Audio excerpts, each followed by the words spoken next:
আজ ভয়াল ২৯ এপ্রিল ১৯৯১ সালের এই দিনে প্রলয়ঙ্কারী ঘূর্ণিঝড় ও জলোচ্ছ্বাস তছনছ করে দিয়েছিল দেশের উপকূলীয় জনপদ।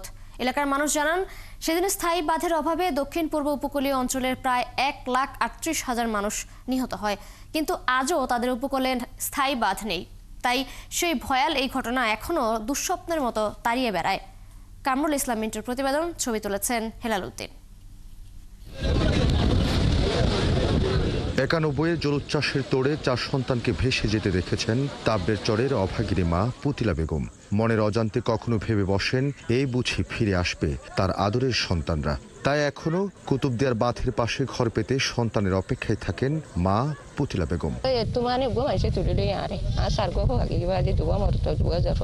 ৩৪ বছর আগে পুতিলা বেগমের বোন আয়েশা বেগমও সাগরের জলে হারিয়েছেন ২ সন্তান।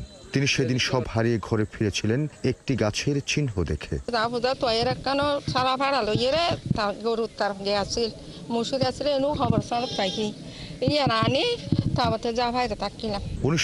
এর ঘূর্ণিঝড়ে বেঁচে ফেরা মানুষগুলো দেখেছেন রাস্তাঘাটে, বিলে, নদীর পাড়ে পচা গলা মানুষের লাশ।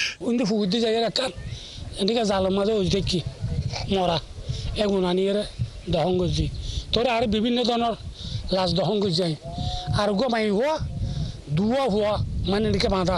এত ঝড় তুফানের পরও ভাগ্য বদলায়নি এই দ্বীপের মানুষের। তারা বলছেন ৯১ মতো ঘূর্ণিঝড় আবার এই উপকূলে হানা দিলে নিশ্চিহ্ন হবে কুতুবদিয়া। জীবনে কি দন্দির মধ্যে খয়ের বেড়ে সীমালয়, কিন্তু এখনো তো ঝুঁকি পড়ে না। এইবার যদি ঢুকে অনেকে শ্বাস গড়ে থাকতো না। এখনো বেরিয়ে ইয়াদের দিন না মানিব, ইয়া বেরিবার দিন না মানিব।